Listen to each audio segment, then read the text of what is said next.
नमस्कार। बीए प्रथम वर्ष के हिंदी साहित्य के द्वितीय प्रश्न पत्र में मैं आप सभी का स्वागत करता हूं। हम द्वितीय प्रश्न पत्र में सुशील कुमार सिंह का नाटक अलग आज़ादी की पढ़ रहे हैं। इस नाटक के लगभग 15 दृश्य हमने पढ़े हैं। आज उससे आगे के जो दृश्य है वो पढ़ेंगे। दृश्य 16 और 17 आज की कक्षा में हम पढ़ेंगे। मैं नाटक के पात्रों के संवादों के साथ इसे पढ़ रहा हूँ। जहाँ मुझे लगेगा कुछ समझाने जैसी चीज़ें हैं वहाँ समझाता जाऊँगा।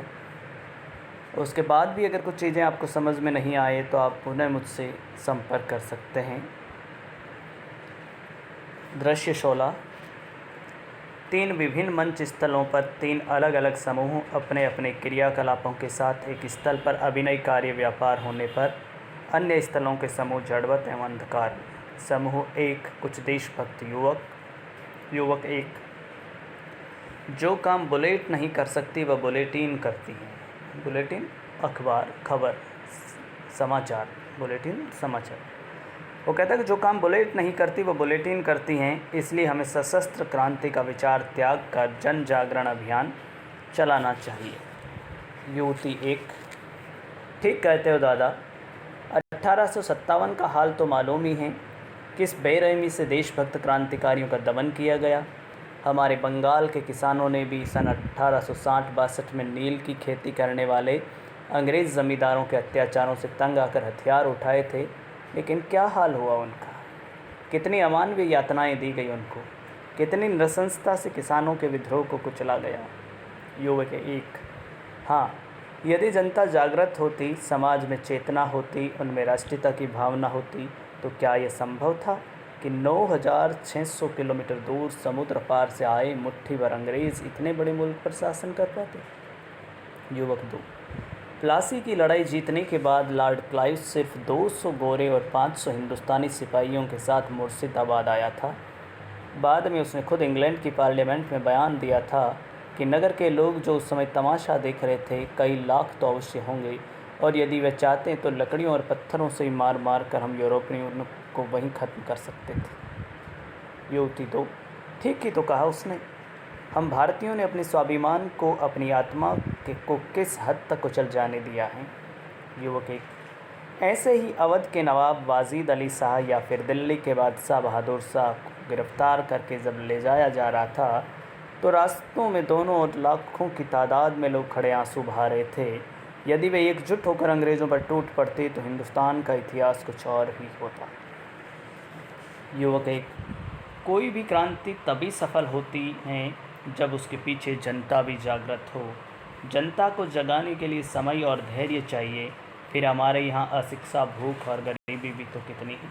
युवती 1 दादा फिर हम लोगों को क्या करना चाहिए। युवक 2 जनता को कैसे जगाया जाए। युवक 1 हमें जनता के बीच जाना होगा, उनके साथ सभाएं, मीटिंग करनी होगी, उन्हें बताना होगा गुलामी का मतलब क्या है, अंग्रेज़ किस प्रकार हमारा सर्वनाश कर रहे हैं।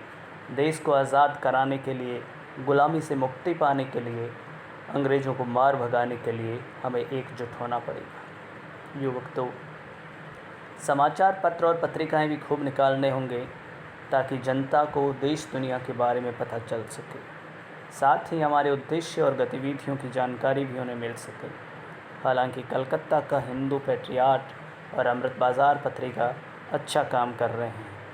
मद्रास का हिंदू और लाहौर का ट्रिब्यून भी अपनी भूमिका अच्छी तरह निभा रहे हैं, पर यह पर्याप्त नहीं है। युवक 1 आप लोग अपने ही जैसे लोग तैयार करिए, गांव-गांव, शहर-शहर जाइए, संगठन खड़ा करिए। जैसे कि कलकत्ता में हम लोगों की इंडियन एसोसिएशन या फिर पूना की सार्वजनिक सभा उठ खड़ा होता है। अच्छा मित्रों, तो फिर वंदे मातरम। सभी खड़े होकर वंदे मातरम। मंच अंधकार में। समूह 2 इंडियन नेशनल कांग्रेस के कुछ सदस्य जो शिक्षित हैं तथा जो सार्वजनिक कार्य शौकिया रूप से करते हैं। सदस्य हाँ भाई सुनाओ, तुम्हारी इंडियन नेशनल कांग्रेस का पहला अधिवेशन जो बम्बई में हुआ उसमें क्या हुआ। सदस्य 2, हमारी कहिए जनाब। दिसंबर 1885 का वह महीना शानदार था। मौसम भी खुशगवार था। विभिन्न प्रांतों से करीब 72 लोग शामिल हुए। सुरेंद्र नाथ बनर्जी, महादेव गोविंद रानाडे, फिरोज शाह मेहता, दादा भाई नौरोजी, गोपाल कृष्ण गोखले और बदरुद्दीन तैयब जी तो अधिवेशन के शान थे ही। सदस्य 1, अफसोस मैं न जा सका, कमबख्त ऐन मौके पर जुकाम हो गया। सदस्य 3, आपकी नाजुक मिजाजी के क्या कहने, खिड़की से झांक लिया तो जुकाम हो गया, जरा आसमान की ओर देख लिया तो गर्दन में मोच आ गई। सभी ठहाका लगाते हैं। सदस्य 1, उड़ा लीजिए मजाक मेरा, उड़ा लीजिए, लेकिन ये तो बताइए अधिवेशन में तय क्या हुआ। सदस्य 2, उमेश चंद्र बनर्जी सभापति थे। तमाम प्रांतों से आए विभिन्न लोगों ने अपने विचार रखे कि इंडियन नेशनल कांग्रेस का क्या स्वरूप होना चाहिए, क्या उद्देश्य होना चाहिए, सरकार तक अपनी आवाज़ पहुंचाने के लिए संस्था को किस तरह कारगर बनाया जाए। सदस्य 3, कुल मिलाकर अगर संक्षेप में कहा जाए तो मुख्य रूप से 3 उद्देश्य सामने आए। पहला, ब्रिटेन में जो लोग भारत के साथ सहानुभूति रखते हैं उनसे जान पहचान और मित्रता बनाना। दूसरा, भारत की शासन प्रणाली में सुधार कराने के लिए प्रयत्न। और तीसरा, सरकारी पदों में अधिक से अधिक संख्या में भारतीयों को नियुक्त कराना। सदस्य 1, यानी कि अधिवेशन मीनिंगफुल रहा। सदस्य 2, हाँ, सिर्फ मिलने जुलने चर्चा करने से बेहतर है कि प्रैक्टिकली कुछ काम भी हो। समूह 2, अंधकार में। समूह 3, क्रांतिकारी विचारधारा के लोग। 1, मुझे ऐसे कागजी शेरों से सख्त नफरत है जो अखबारों के में लेख बयान देकर, सभा मीटिंग करके या फिर सरकार को कुछ प्रस्ताव भेज करके अपने कर्तव्यों की तीसरी समझ लेते हैं। 2, देश को आज़ाद कराने के लिए हमें एक न एक दिन हथियार तो उठाने ही होंगे। 3, अंग्रेज़ ज़्यादती करते हैं तो हमें उनको सबक सिखाना ही होगा। 4, इसीलिए तो क्रांतिकारी मंडलियों को संगठित करने का कार्य बड़ी तेज़ी से किया जा रहा है। 1, हाँ, श्याम जी कृष्ण वर्मा, प्रथम मित्र और स्वामी विवेकानंद तो इस कार्य में दिन रात जुटे हुए हैं। 2, परिणाम भी अच्छे आ रहे हैं। वारिंद्र घोष, विनायक सावरकर, हरदयाल जैसे साहसी और बुद्धिमान लोग संगठन से जुड़ रहे हैं। 3, बंगाल में जिस तेज़ी से राष्ट्रीय चेतना फैल रही है उससे अंग्रेज़ सरकार के कान भी खड़े हो रहे हैं। कोई ताज्जुब नहीं कि जल्दी ही दमन चक्र शुरू हो जाएं। 1, होने दो, इससे डरकर हम क्रांतिकारी अपनी योजनाएं बंद नहीं कर देंगे। 1, युवती तेज़ी से भागती हुई उसके पास आती हैं। उसका सीना धौंकने की तरह ऊपर नीचे हो रहा है। युवती, वरुणदा गजब हो गया। सभी घबरा कर उठ खड़े होते हैं।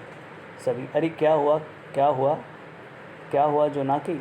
युवती हाथ में पकड़ा हुआ अखबार दिखाती हैं। भारत के वाइसराय लॉर्ड कर्जन ने बंग भंग कर दिया। सभी अवाक रह जाते। बंग भंग? युवक 1 जल्दी से अखबार छीनकर पढ़ने लगता है। बाकी सब भी उसके पीछे अखबार के ऊपर झुक जाते हैं। युवती, बंगाल के 2 टुकड़े किए जाएंगे। एक हिस्से में पूर्वी बंगाल और असम तथा दूसरे हिस्से में पश्चिमी बंगाल और बिहार को रखा जाएगा। युवक 1 अखबार की खबर पढ़ने के बाद गुस्से में तिल मिलाकर उसके टुकड़े टुकड़े कर देता है। युवक 1, मैं अच्छी तरह से जानता हूँ लॉर्ड कर्जन ने ऐसा क्यों किया। युवक 3, क्यों किया कर्जन ने ऐसा। युवक 1, हम बंगालियों में जो राष्ट्रीय भावना जोर पकड़ रही है उसे खंडित करने के लिए। युवक 4, लेकिन ऐसा होगा नहीं। ज़मीन के टुकड़े बट जाने से दिल भी टुकड़े टुकड़े हो जाएं ऐसा ज़रूरी नहीं। असम हो, बिहार हो, पूर्वी या पश्चिमी बंगाल हो, कुल मिलाकर देश तो एक ही है। युवक 1, लॉर्ड कर्जन को हम लोग अच्छा सबक सिखाएंगे। आज से अंग्रेज़ी माल को, सामान को कोई हाथ नहीं लगाएगा। हम सिर्फ स्वदेशी वस्तुओं को ही अपनाएंगे। युवक 1, स्वदेशी से प्यार करो, अंग्रेज़ी का बहिष्कार करो। सभी एक स्वर में, स्वदेशी से प्यार करो, अंग्रेज़ी का बहिष्कार करो।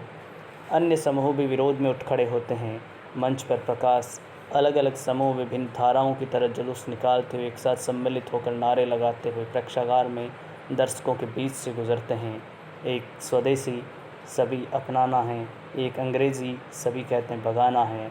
एक कर्जन का बंग भंग, सभी कहते हैं अंग्रेज़ों से मोह भंग। एक कहता है देश के टुकड़े करने वालों, सभी कहते हैं शर्म करो शर्म करो।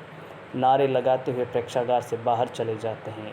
मंच पहले ही अंधकार में डूब चुका है। हमने देखा कि इस दृश्य के अंदर 3 जो समूह बताए, एक समूह कहता है कि हमें बुलेट से नहीं बुलेटिन से काम करना होगा, एक क्रांति, एक चेतना लोगों में जगानी होगी। दूसरा समूह कांग्रेस के जो अधिवेशन मुंबई में हुआ उसकी चर्चा करता है, और तीसरा एक क्रांतिकारी समूह है जो क्रांति की बात करता है। और इसी क्रांति के बीच लॉर्ड कर्जन का जो निर्णय होता है बंगाल के 2 टुकड़े कर देना, 1905 में जो भंग किया गया था, उससे जोड़ करके लेखक ने यह बताने की कोशिश की है कि उससे बंगाल के लोगों में कितना आक्रोश पैदा हुआ। अगला है दृश्य 17। लेखक पुनः प्रकाश में लेखक 19वीं सदी के प्रारंभ में भी जहाँ एक और देश में विभिन्न राजनीतिक विचारधाराओं, क्रांतिकारी गतिविधियों, नरम और उग्र विचारों की सुगबुगाहट रही, वहीं अनेक धार्मिक और सामाजिक सुधारों के प्रयास किए गए, शिक्षा और जागृति के लिए कार्य हुए, नए साहित्य का भी सृजन हुआ। क्षणिक विराम। बंगाल में राजा राम मोहन राय ने ब्रह्म समाज की स्थापना की, सती प्रथा, बाल विवाह तथा जाति भेद का विरोध किया, विधवा विवाह और स्त्री शिक्षा पर भी बल दिया। बंगाल में ही रामकृष्ण परमहंस और उनके शिष्य स्वामी विवेकानंद आदि ने सामाजिक कुरीतियों, धार्मिक आडंबरों का विरोध तथा राष्ट्रीय चेतना के लिए महत्वपूर्ण कार्य किया। क्षणिक विराम। महाराष्ट्र में परमहंस सभा और प्रार्थना सभा तथा उत्तरी भारत में स्वामी दयानंद का योगदान भी सराहनीय रहा। सर सैयद अहमद खान ने मुस्लिमों को शिक्षित करने की दिशा में प्रयास किए। वास्तव में ये भारत का नवजागरण काल था जिससे जनता जागृत हुई। क्षणिक विराम। स्वदेशी आंदोलन लगातार जोर पकड़ रहा था। कांग्रेस नरम और गरम दल में बंट गई थी। क्रांतिकारी दल भी अधिक संगठित और उग्र होते जा रहे थे। हमारी कमज़ोरियाँ अपनी जगह थी। एक तरह से हम दोहरी गुलामी में जी रहे थे। लेखक अंधकार में। ये था दृश्य 17 जिसमें ये वर्णन किया गया है। इनमें से अगर कहीं कुछ समझ में नहीं आया है दोनों दृश्यों में से, तो आप पुनः मुझसे पूछ सकते हैं। धन्यवाद।